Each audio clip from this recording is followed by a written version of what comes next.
$21 million for India elections, $29 million to strengthen the political landscape in Bangladesh. সুপ্রিয় দর্শক, যে যেখানে আছেন আশা করি সবাই ভালো আছেন, সুস্থ আছেন। আজ বাংলাদেশের একটি গুরুত্বপূর্ণ বিষয় নিয়ে আপনাদের সাথে শেয়ার করব।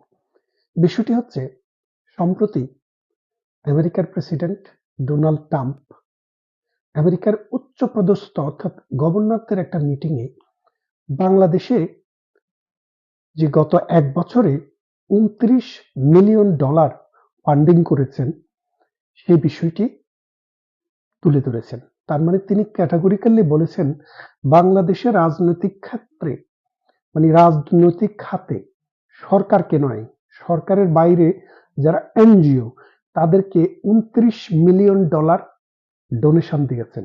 এই $29 মিলিয়ন বাংলাদেশি টাকায় যেটা দাঁড়ায় 350 কোটি টাকা। এই 350 কোটি টাকা তিনি আরো ক্লিয়ার করে বলেছেন, এমন একজনকে দিয়েছেন, এমন একটি প্রতিষ্ঠানকে দিয়েছেন যেই প্রতিষ্ঠানের মাত্র 2 জন মেম্বার এবং তাদের কোনো সেরকম নাম ডাকও নেই। তাহলে এখন বুঝুন যে আমেরিকা একটি রাষ্ট্র নাম গোত্রহীন পরিচয়হীন 2 জন মানুষকে $29 মিলিয়ন দিচ্ছে। কেন দিচ্ছে? বাংলাদেশের রাজনীতিকে অস্থিতিশীল করার জন্য।